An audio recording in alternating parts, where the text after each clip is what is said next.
Hello बच्चों, कैसे हो आप लोग।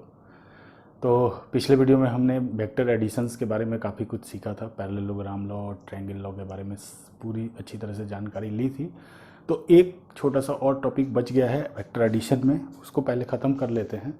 उसके बाद हम लोग आगे प्रोडक्ट्स में चले जाएंगे।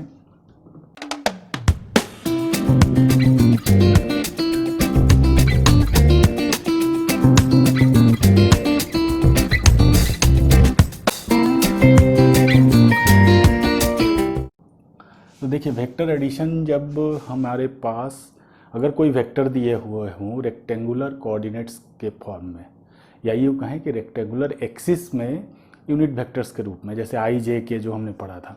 तो अगर ऐसे दो वेक्टर दिए हैं तो उसको कैसे जोड़ना है। तो मान लीजिए कि कोई वेक्टर दिया हुआ ए, और ये है A X I plus B Y जे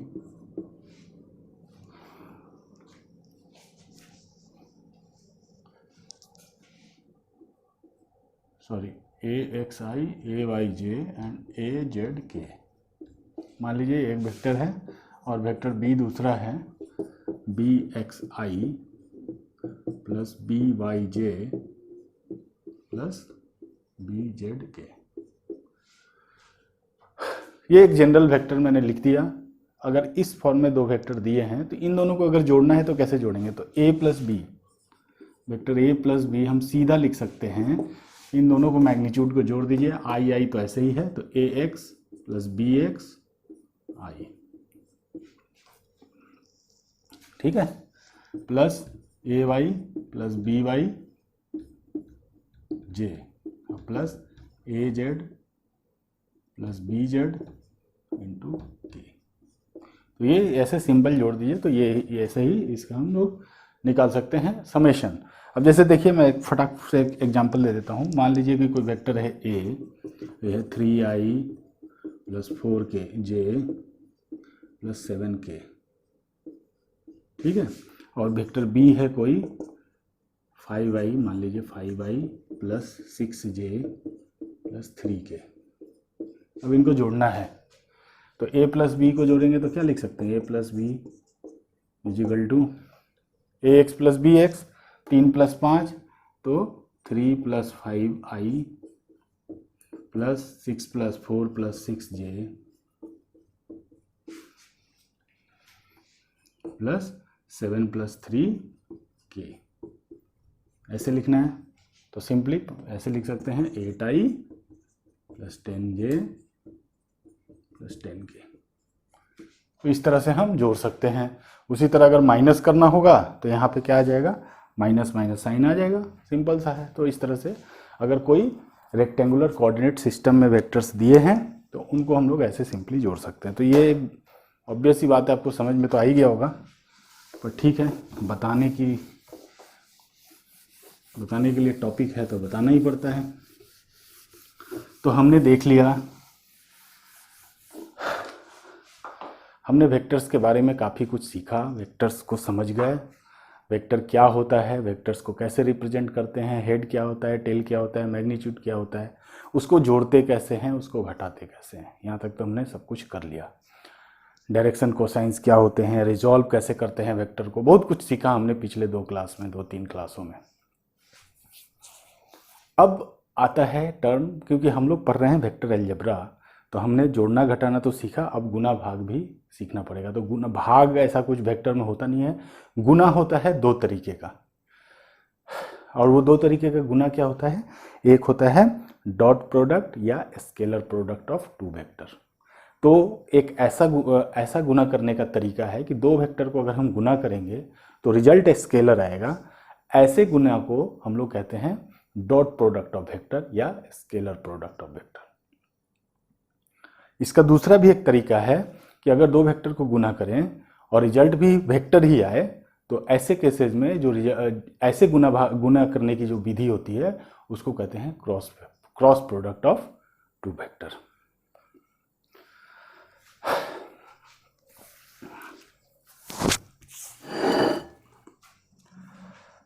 गर्मी काफ़ी है, तो पहले हम लोग डॉट प्रोडक्ट देखते हैं, उसके बाद क्रॉस प्रोडक्ट सीखेंगे। तो डॉट प्रोडक्ट डॉट प्रोडक्ट और स्केलर प्रोडक्ट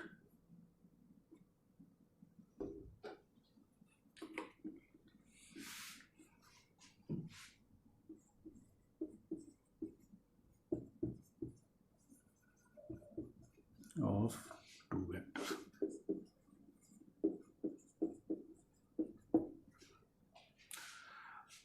तो डॉट प्रोडक्ट या स्केलर प्रोडक्ट कैसे निकालते हैं, क्या होता है।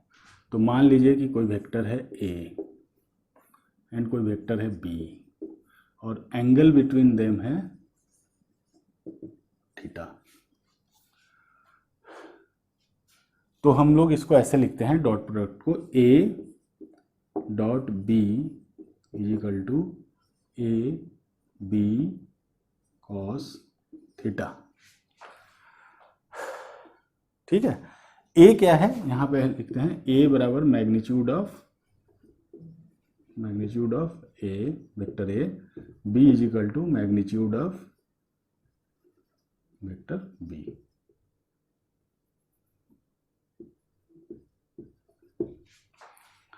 तो सिंपल है कि ए डॉट बी कैसे निकालेंगे, ए का मैग्नीट्यूड गुना बी का मैग्नीट्यूड इंटू कॉस थीटा।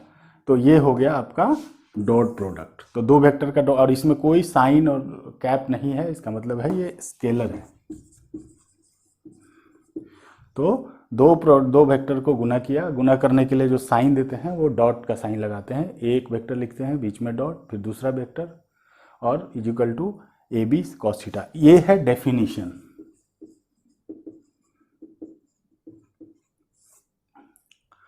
ये है डेफिनेशन। अब जो होता है इसका जो अलजेब्रा है कि ये कम्यूटेटिव एंड डिस्ट्रीब्यूटिव होता है।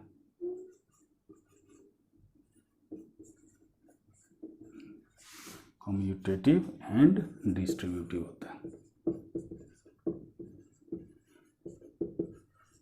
अब ये कम्यूटेटिव एंड डिस्ट्रीब्यूटिव क्या है, ऐसे तो बताना नहीं चाहिए, लेकिन मैं मान के चलता हूँ कि हो सकता है आप में से बहुत लोग भूल गए हों, तो इसको समझा देते हैं। देखिए, मिटा देता हूँ पहले। हम लोग ये पढ़ रहे हैं वेक्टर अलजेब्रा। वेक्टर अलजेब्रा और जो नॉर्मल अलजेब्रा होता है उसमें क्या अंतर है, क्या समानताएं हैं, वो सीखने की कोशिश कर रहे हैं।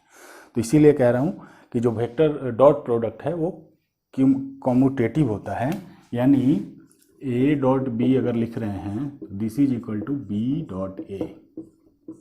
इन दोनों में कोई फर्क नहीं है, हम ऐसा लिख सकते हैं, उलट के लिख सकते हैं। अगर कोई सिस्टम कम्यूटेटिव लॉ को फॉलो करता है तो हम लोग ऐसे लिख सकते हैं। जैसे हम लोग ऐसे क्या लिखते थे, 4 + 5 लिखें बराबर 5 + 4 होगा। लेकिन वही अगर माइनस का साइन होगा तो 4 - 5 इज नॉट इक्वल टू 5 - 4। तो यहाँ पे ये गलत हो जाएगा, यानी कम्यूटेटिव लॉ को माइनस फॉलो नहीं करता लेकिन प्लस जो है फॉलो करता है। उसी तरह ये कम्यूटेटिव लॉ को फॉलो करता है और ये डिस्ट्रीब्यूटिव लॉ को भी फॉलो करता है। डिस्ट्रीब्यूटिव लॉ क्या होता है, देखिए अगर ऐसे लिखते हैं ए डॉट बी प्लस सी, तो ये डिस्ट्रीब्यूटिव लॉ को फॉलो करेगा। तो क्या होगा, इसके साथ डॉट और इसके साथ डॉट, तो इसको लिख सकते हैं A dot B plus B dot C. जैसे सिंपल गुना होता है वो ये फॉलो करता है। तो डिस्ट्रीब्यूटिव लॉ को भी फॉलो करता है, कम्यूटेटिव लॉ को भी फॉलो करता है। ये याद रखना है क्योंकि डॉट प्रोडक्ट जो होता है वो आपको कम्यूटेटिव लॉ और डिस्ट्रीब्यूटिव लॉ दोनों को फॉलो करता है, क्योंकि अगर फॉलो नहीं करेगा तो चीज़ें बदल जाएंगी, इसलिए फॉलो करता है। अब हम लोग एक क्वेश्चन बना लिए जाए। तो सवाल मैंने बोर्ड पे लिख दिया है। अब आप इसको अच्छे से पढ़िए, ध्यान से पढ़िए। पढ़ने के बाद आप इसको सॉल्व करिए। अभी जो हमने थ्योरी पढ़ा बस उसी पे बेस्ड है, कुछ भी एक्स्ट्रा नहीं है। तो हम लोग, मेरा ये थ्योरी रहता है कि मैं जब भी कोई थ्योरी बताऊं उसके साथ प्रॉब्लम बताऊं। ये प्रॉब्लम भी एच.सी. वर्मा का है, सॉल्व प्रॉब्लम है। आप में से जो लोग एच.सी. वर्मा थॉरली पढ़ते होंगे उनको तो ये क्वेश्चन याद ही होगा, लेकिन अगर आप नहीं पढ़ते हैं तो इसको तो ज़रूर पढ़िए और समझिए, क्योंकि ये बहुत ज़रूरी है। देखिए, the work done by a force F during a displacement R अब देखिए यहाँ पे force is a vector quantity, तो फोर्स के ऊपर कैप लगा हुआ है, एरो लगा हुआ है। Displacement is also a vector quantity, तो इसके आर के नोटेशन के ऊपर कैप लगा हुआ है। तो ये ध्यान देने की दोनों वेक्टर हैं। The work done by a force F during a displacement R is given by F dot R. Question खुद ही बता रहा है फॉर्मूला क्या है। क्वेश्चन कह रहा है कि वर्क डन, अगर कोई फोर्स जो है डिस्प्लेसमेंट करता है किसी बॉडी के ऊपर, आर डिस्प्लेसमेंट करता है, तो जो वर्क डन होता है वो होता है एफ डॉट आर। ये फॉर्मूला है, बता दिया। अभी आगे हम लोग पढ़ेंगे वर्क एनर्जी में या वर्क एनर्जी पावर में पढ़ेंगे कि वर्क डन कैसे निकालते हैं, होता क्या है। लेकिन चूंकि अभी आपको पता नहीं है, आप फर्स्ट चैप्टर में हैं, तो क्वेश्चन खुद ही आपको बता रहा है कि एफ डॉट आर जो होता है वर्क डन का फॉर्मूला होता है। अब पढ़ते हैं आगे। Suppose a force of 12 Newton acts on A particle in vertically upward direction and particle is displaced through 2 meter in vertically downward direction। पहले बना लेते हैं। ये मेरा पार्टिकल है, कह रहा है कि पार्टिकल पे वर्टिकली अपवर्ड फोर्स लग रहा है कितना, 12 न्यूटन का, और तो डायरेक्शन हो गया अपवर्ड, मैग्नीट्यूड हो गया 12 न्यूटन। तो ये हो गया आपका वेक्टर एफ, इसको लिखिए वेक्टर एफ, ठीक है। और जो डिस्प्लेसमेंट आर है वो क्या हो रहा है, upward direction, and particle is displaced through 2 meter in vertically downward direction. तो पार्टिकल जो है नीचे डिस्प्लेस्ड हो गया 2 मीटर, ठीक है। तो ये है R. Find the work done by the force during the display. तो वर्क डन कितना होगा, एफ डॉट आर लिखा हुआ है, तो work done is equal to F dot R. अभी हमने पढ़ा था एफ डॉट आर क्या होता है, F R cos theta. F क्या है, फोर्स का मैग्नीट्यूड है, कितना है 12, गुना आर क्या है, इसका मैग्नीट्यूड है 2, उसके बाद कॉस थीटा, इन दोनों के बीच में एंगल कितना है, ये एंगल होगा ना 180 डिग्री, तो कॉस 180 डिग्री। तो ये हो जाएगा 12 गुना 2 24, और कॉस 180 होता है -1, तो बराबर -24 न्यूटन मीटर, है ना। ये न्यूटन में था, ये मीटर में था, तो ये न्यूटन मीटर यूनिट हो जाएगा।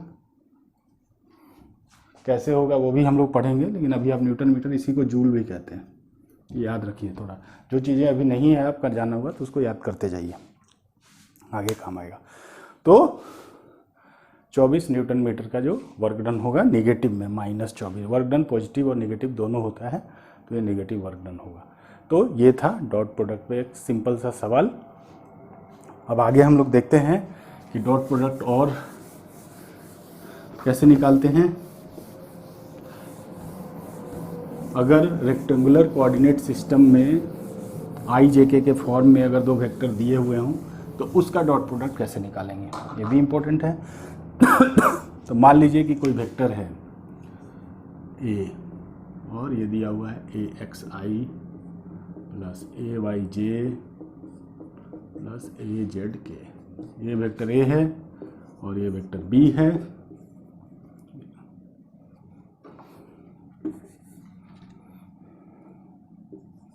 बी एक्स आई B Y J plus B Z के, ये दो वेक्टर हैं। हमें निकालना है ए डॉट बी, तो हम कैसे लिखेंगे, ए डॉट बी, तो इसको उतार देते हैं simply, A X I plus A Y J plus A Z के लिखना पड़ेगा फटाफट।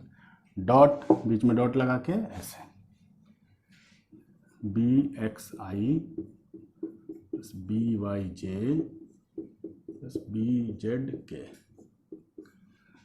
ठीक है, ये लिख दिया। अब हमने पढ़ा था क्या कि वेक्टर जो है डॉट प्रोडक्ट में डिस्ट्रीब्यूटिव लॉ फॉलो होता है, तो हम लोग इसको तीनों से गुना करेंगे, इसको तीनों से गुना करेंगे, इसको तीनों से गुना करेंगे, मतलब तीनों से डॉट प्रोडक्ट्स निकालेंगे, तो ये डिस्ट्रीब्यूटिव लॉ को फॉलो करेगा।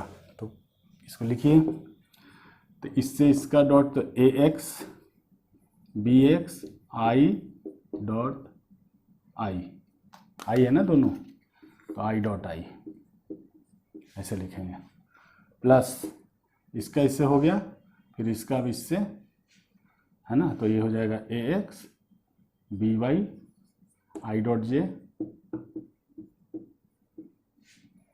ठीक है। फिर इसका इसके साथ plus A X I, sorry A X B Z I dot K हो गया।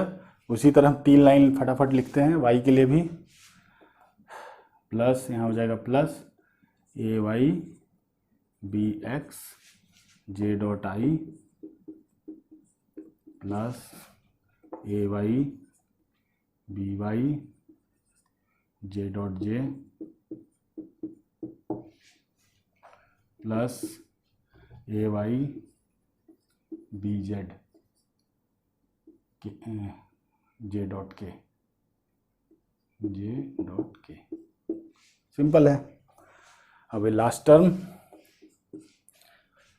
अब उसके बाद एक मैजिक होगा, देखिएगा मैजिक देख के आप खुश हो जाओगे। उसके बाद है A Z B X K dot I plus A Z B Y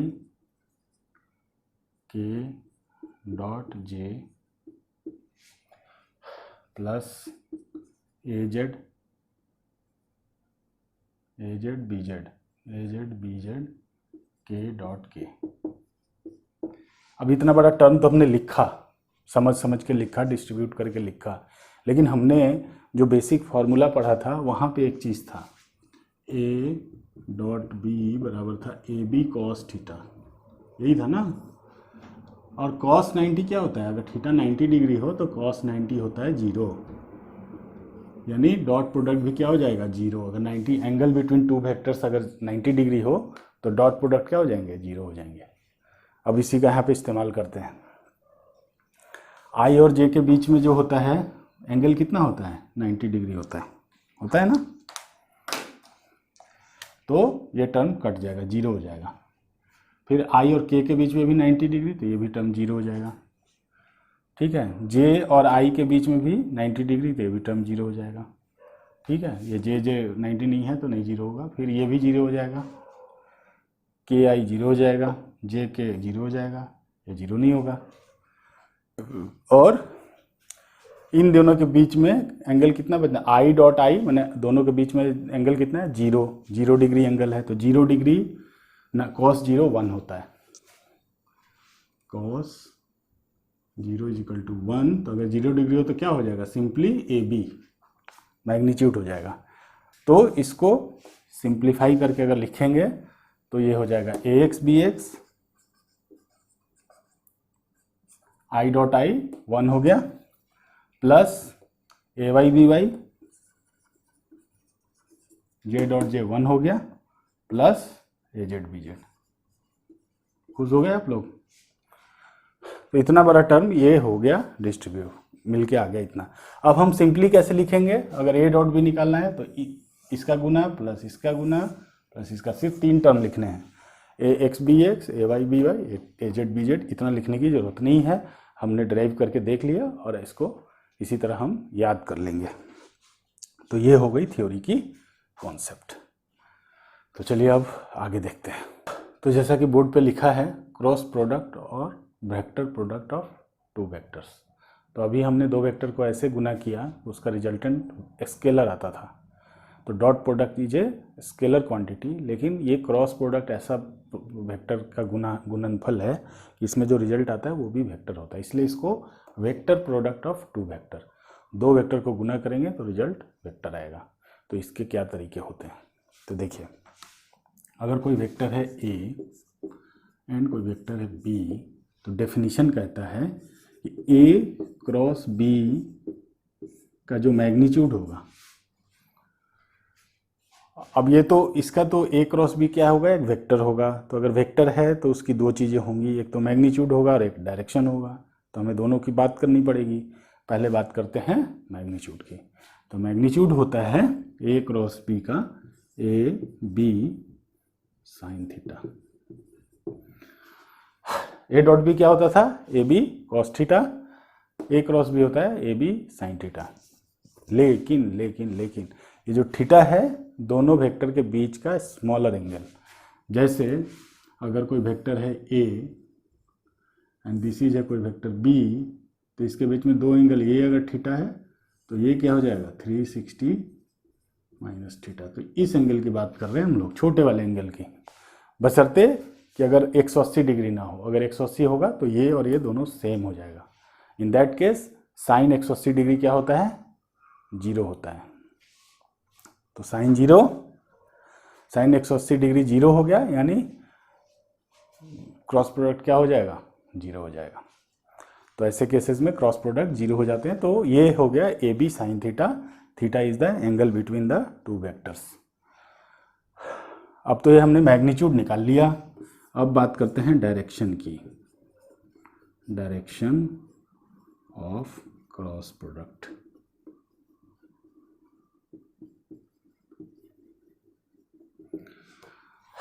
तो ये जो डायरेक्शन है ये मैथमेटिकली नहीं, ये मैकेनिकली फिजिकली हमें खुद से निकालना पड़ेगा, दिमाग से सोच के कि ए का डायरेक्शन क्या है, बी का डायरेक्शन क्या है, तो क्रॉस प्रोडक्ट का क्या डायरेक्शन होगा।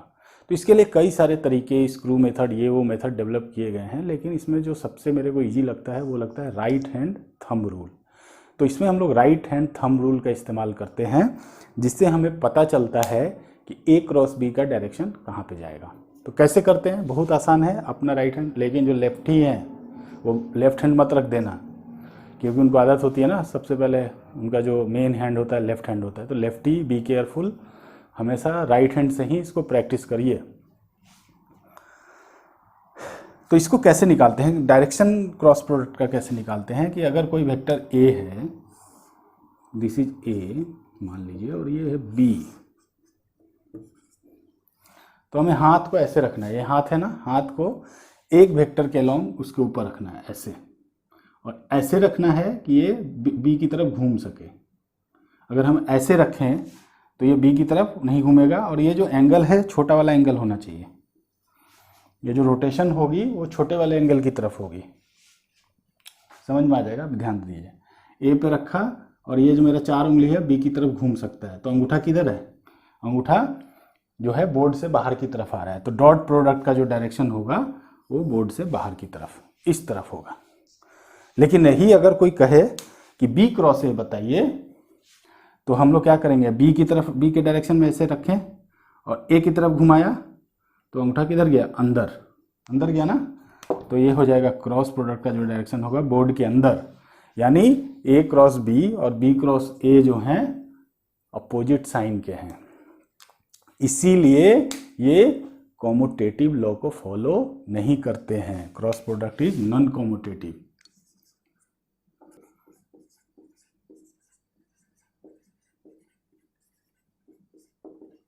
ये ध्यान रखिए, क्रॉस प्रोडक्ट को उल्टा करेंगे तो उसका डायरेक्शन उल्टा हो जाएगा, इसलिए cross product is non commutative in nature. लेकिन क्रॉस प्रोडक्ट डिस्ट्रीब्यूटिव होता है, डिस्ट्रीब्यूटिव होता है, और इसका डायरेक्शन और समझाऊंगा एक बार। एक वेक्टर पे उंगली रखिए, दूसरे की तरफ घूम जाए, ऐसे भी रखेंगे तो ये दूसरी की तरफ नहीं घूम पा रहा है, ऐसे रखेंगे तो दूसरी की तरफ घूम जाए, तो फिर ये डायरेक्शन हुआ। बी क्रॉस है, बी की तरफ ऐसे रखा, ए की तरफ घूम रहा है, तो बोर्ड के अंदर। तो ऐसे निकालते हैं, बस इतना ही है। जितनी बार कन्फ्यूजन हो इसी वीडियो को दोबारा घुमा घुमा के देखना, समझ में आ जाएगा, और कुछ भी पढ़ने की ज़रूरत नहीं है। तो ये हमने निकाल लिया ए क्रॉस बी का, यानी कहने का मतलब है कि ए क्रॉस बी का जो डायरेक्शन होगा वो ए और बी प्लेन के परपेंडिकुलर होगा। ये बोर्ड के प्लेन में है ना ए बी, तो जो डॉट प्रोडक्ट है या तो ऐसे होगा या फिर अंदर की तरफ होगा। तो ये दोनों के प्लेन के परपेंडिकुलर होगा, ये तो तय बात है। आगे की बाहर की तरफ होगा कि अंदर की तरफ होगा वो डिपेंड करेगा कि हम बी क्रॉस ए निकाल रहे हैं कि ए क्रॉस बी निकाल रहे हैं। तो ये तो हो गई डायरेक्शन की बात। तो A cross B is not equal to B cross A. In fact, ये इक्वल टू क्या होगा, माइनस बी क्रॉस ए, ये है। और ये डिस्ट्रीब्यूटिव होते हैं, डिस्ट्रीब्यूटिव लॉ को फॉलो करते हैं। तो ए क्रॉस बी प्लस सी, तो इसको हम लोग लिख सकते हैं A cross B plus A cross C, ये लिख सकते हैं। लेकिन ये एसोसिएटिव लॉ को फॉलो नहीं करते हैं। एसोसिएटिव लॉ क्या होता है, सिंपल अगर स्केलर में देखें 4 गुना 5 गुना 6 ऐसे अगर लिखते हैं तो हम इसको ऐसे भी लिख सकते हैं 4 गुना 5 गुना 6, इसको कहते हैं एसोसिएटिव लॉ। लेकिन vector cross product associative law को फॉलो नहीं करता है। मतलब अगर हमने ऐसे लिख रहे हैं A cross B cross C is not equal to A cross B cross C, ये लॉ को फॉलो नहीं करते थे, ये भी ध्यान रखना है। सारे लॉ सब जगह फॉलो नहीं होते हैं। डॉट प्रोडक्ट क्या था, कम्यूटेटिव भी था, डिस्ट्रीब्यूटिव भी था। ये एसोसिएटिव नहीं है, ये कम्यूटेटिव भी नहीं है, ये सिर्फ डिस्ट्रीब्यूशन को फॉलो करेगा, डिस्ट्रीब्यूटिव लॉ को फॉलो करेंगे। तो इसके हिसाब से हम लोग क्रॉस प्रोडक्ट निकाल सकते हैं। और डायरेक्शन कैसे निकालेंगे, राइट हैंड थंब रूल।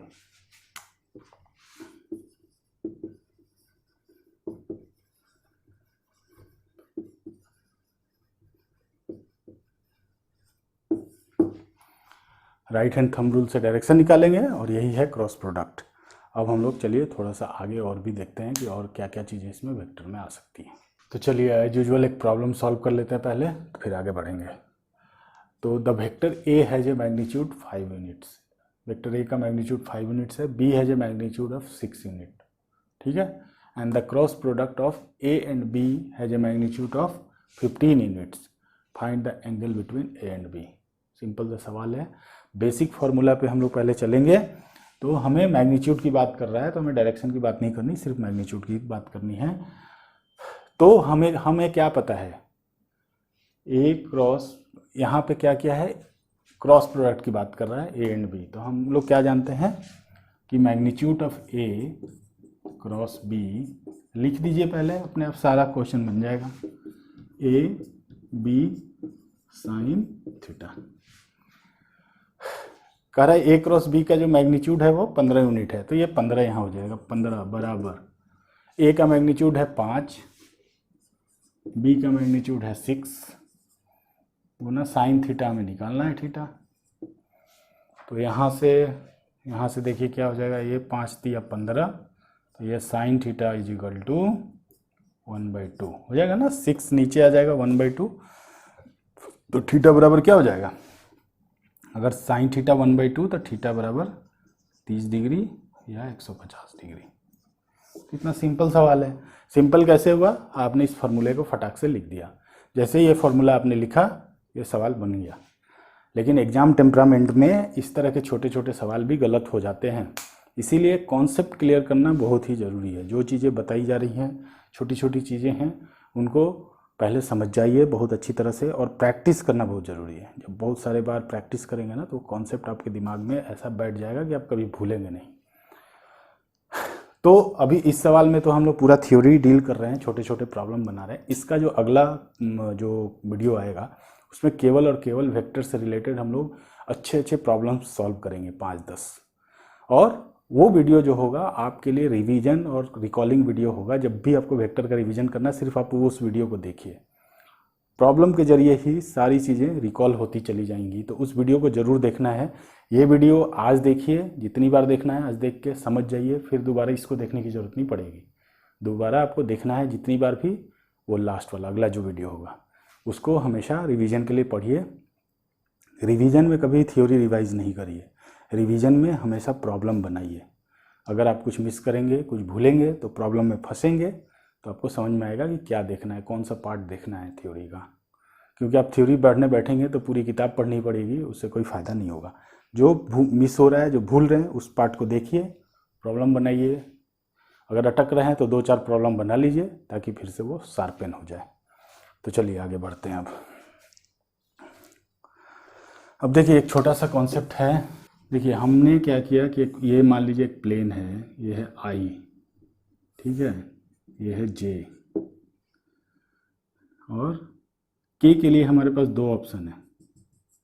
के हम इधर भी रख सकते हैं, के का डायरेक्शन इधर भी रख सकते हैं। के क्या होगा, आई, और चलिए अभी अभी अभी इसको ऐसे नहीं बनाते हैं। ये हमारा एक प्लेन हो गया आई और जे। तो अब के या तो प्लेन से इस तरफ होगा या के प्लेन के उस तरफ होगा।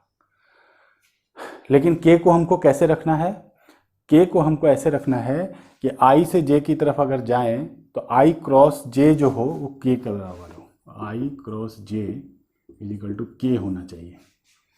तो आई क्रॉस जे इजिकल टू के कैसे होगा, आई पर हाथ रखा, जे को घुमाया तो अंगूठा कहाँ गया, बाहर की तरफ, यानी ये एक्सिस कैसे होना चाहिए, बाहर की तरफ। तो बोर्ड में ये बाहर की तरफ वाला को हम लोग कैसे दिखाते हैं, ऐसे।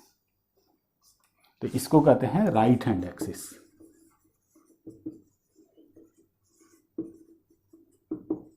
तो ये जरूर ये ध्यान रखना है कि हमें एक्सिस जब हम बनाते हैं तो इन चीज़ों को सोच के बनाए। अगर हमने उल्टा बना दिया तो हमारे सारे क्रॉस प्रोडक्ट वाले जो थ्योरी हैं सब गलत हो जाएंगे। तो हमें जो एक्सिस बनाने हैं रेक्टेंगुलर सिस्टम में इस तरह से एक्सिस बनाने हैं, तभी हमारा जो अभी जो थ्योरी हम पढ़ने वाले हैं आगे वो तभी सभी वैलिड होंगे, नहीं तो सब उल्टा पुल्टा हो जाएगा। तो आई क्रॉस जे, अब यहाँ से देखिए I cross J is equal to के,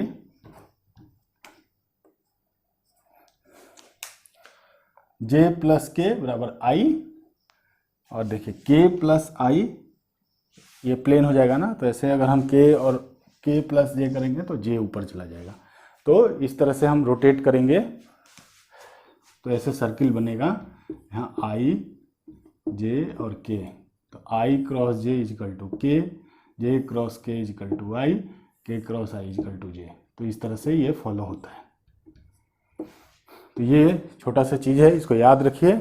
आई cross J is equal to K, J cross के इजिकल टू आई, के क्रॉस आई इजिकल टू जे। तो इस तरह से अगर राइट हैंड चलते जाएंगे घूमते जाएंगे तो ऐसे ही फॉलो करेगा। तो अब अगर दो वेक्टर हैं, यूनिट वेक्टर रेक्टेंगुलर फॉर्म में अगर दिए हुए हैं दो वेक्टर, तो उसका क्रॉस प्रोडक्ट हम लोग कैसे निकालेंगे। तो अब हमें लिखना पड़ेगा थोड़ा ज़्यादा, तो थोड़ा ध्यान से लिखते हैं। वेक्टर ए बराबर A1 आई लिखते हैं, A1 प्लस A2 जे प्लस A3 के। इसी तरह B लिखते हैं, B1 आई प्लस B2 जे प्लस B3 के। अब A क्रॉस B निकालना है, तो A क्रॉस B कैसे लिखेंगे, A लिख देंगे A1 आई प्लस A2 B A2 जे A3 के, क्रॉस जैसे डॉट प्रोडक्ट निकाल रहे थे वैसे ही क्रॉस B1 आई। प्रैक्टिस करिए ये सब ना, एक बार तो जरूर प्रैक्टिस कर लीजिए कि कैसे आता है B3 के। ये तो मैं एक तरह से प्रॉब्लम ही बना रहा हूँ, तो इस तरह से ये क्या है, अलजेब्रा कर रहा हूँ मैं। तो आप भी करिए इसको एक बार प्रैक्टिस अपने से समझ के, ये सब वीडियो बंद करके एक बार बना के देखिए क्या रिजल्ट आता है।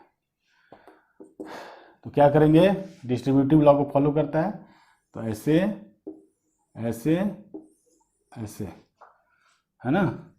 तो यह हो जाएगा A1 B1 आई क्रॉस जे प्लस A1 B2 आई क्रॉस आई, ये हो जाएगा आई क्रॉस जे, ठीक है। और प्लस A1 B3 आई क्रॉस के। सिंपल है, ऐसे लिख दीजिए, सारा लिखते जाइए। फिर हो जाएगा A2 B1 हो जाएगा जे क्रॉस के, जे क्रॉस आई प्लस A2 B2 जे क्रॉस जे। फिर यहाँ पे हो जाएगा A2 B3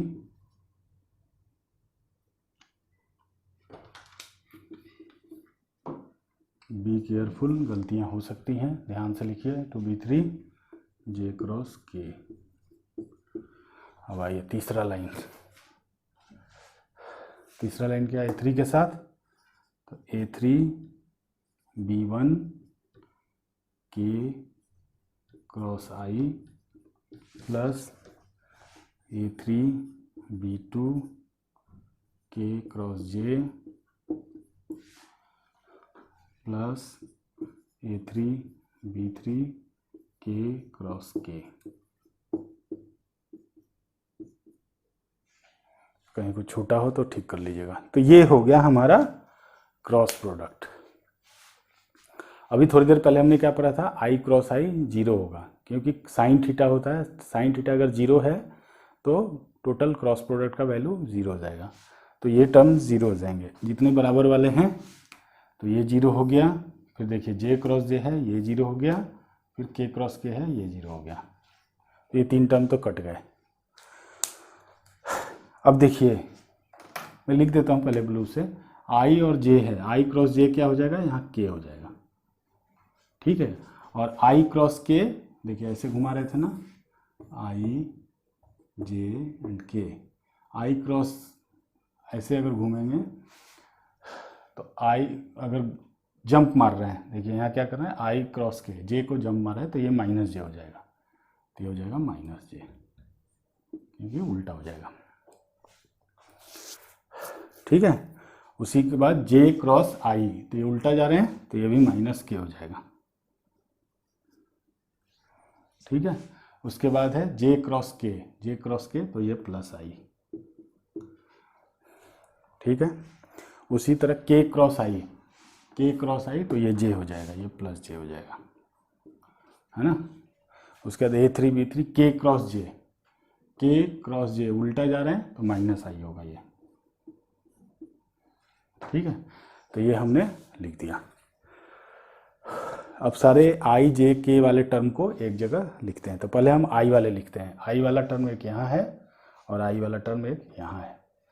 तो पहले लिखते हैं, इसका मैग्नीट्यूड क्या है, A2 B3, A2 B3 ये हो गया, I होगा, और यहाँ पे माइनस A3 B2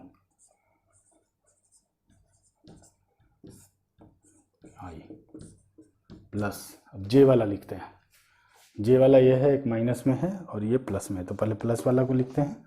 तो A3 B1 प्लस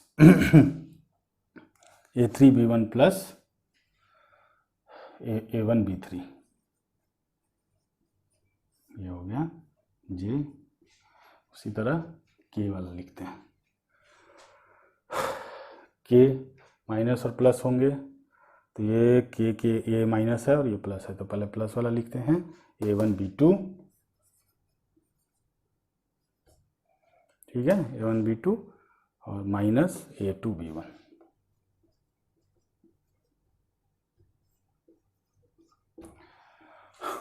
तो ये थोड़ा सा डिफ़िकल्ट फार्मूला है, बट इसको याद रख लेंगे तो अच्छी बात है। वैसे ये इतना ज़्यादा आएगा नहीं, इतने बड़े लंबे चौड़े फॉर्म में। बेसिकली ये मैथमेटिक्स में आने की संभावना ज़्यादा है, फिजिक्स में शायद ही कहीं आपका पाला पड़ेगा। फिर भी आप इसको समझ के याद करिए, कोशिश करिए, अदरवाइज आपको ये वाला चीज़ तो टर्म याद ही आप निकाल सकते हैं। तो A2 B3 A3 B2 याद किया जा सकता है, इसको कुछ फॉर्म में बदल के इसको याद कर सकते हैं, तो याद कर लीजिए। तो ये है क्रॉस प्रोडक्ट। और भी क्रॉस प्रोडक्ट के और भी बहुत सारे टर्म्स हैं। अगर आप मैथमेटिक्स में वेक्टर को जब मैथ्स में पढ़ेंगे तो क्रॉस प्रोडक्ट्स के और भी डिटर्मिनेंट वगैरह क्या को कैसे यूज करते हैं वो सारी चीज़ें भी सीखेंगे।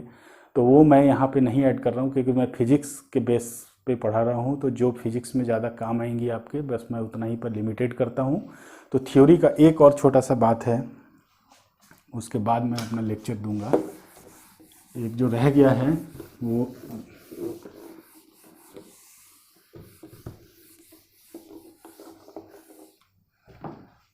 एक है जीरो वेक्टर। जीरो वेक्टर वो होता है जिसका मैग्नीट्यूड जीरो हो और उसका जो डायरेक्शन होता है इनडिटर्मिनेट होता है।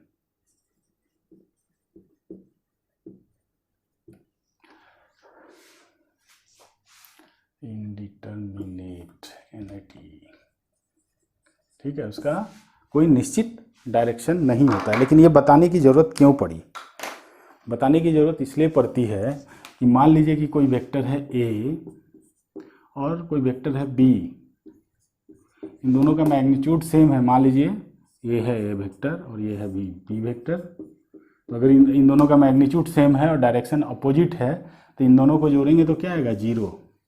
लेकिन ये थ्योरेटिकली मिस्टेक है। इसमें मिस्टेक ये है कि 2 वेक्टर के बराबर एक स्केलर को हम लोग कह रहे हैं, वो कभी हो नहीं सकता। इसीलिए हमें इसके ऊपर कैप लगाना पड़ेगा।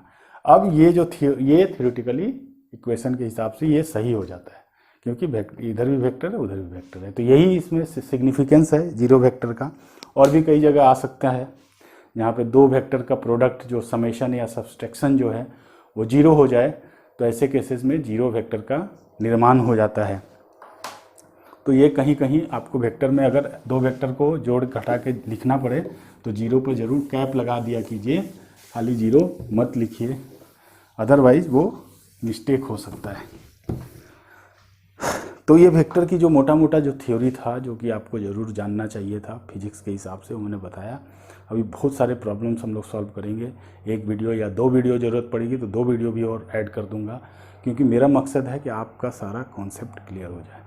अगर आपको वीडियो अच्छा लग रहा है तो कमेंट करके बताइए कि क्या अच्छा लग रहा है, क्या बेहतर लगा, क्या और इम्प्रूव हो सकता है, कैसे और समझाया जाए तो और आप ज़्यादा ग्रैब कर सकते हैं, क्या क्या चीज़ों पे और ध्यान देने की ज़रूरत है। पसंद आया है तो फटाफट लाइक कर दीजिए, कि जैसे ही लाइक करेंगे वीडियो का क्रेडिबिलिटी बढ़ेगा और ये ज़्यादा लोगों को इम्प्रेशन जाएगा, ज़्यादा लोग ये देख पाएंगे। पसंद नहीं आया तो डिसलाइक भी कर सकते हैं, मुझे उससे कोई प्रॉब्लम नहीं है। कमेंट, अगर आपने डिसलाइक किया तो कमेंट करके ज़रूर बता दीजिए दिक्कत कहाँ है। मैं मानता हूँ कहीं कहीं लिखने में मेरी स्पेलिंग मिस्टेक होती है, क्योंकि मैं इस पर मेरी थोड़ी प्रैक्टिस नहीं है, तो वो स्लिप हो जाता है, कई बार कई वर्ड्स छूट जाते हैं और कई बार कुछ गलतियाँ भी हो सकती हैं। तो आप लोग उसको थोड़ा सा स्पेलिंग के लिए मुझे थोड़ा माफ़ कर दीजिएगा। आप लोग देख लीजिएगा स्पेलिंग, अगर कहीं मिस्टेक है तो उसको करेक्ट करके पढ़ लीजिएगा।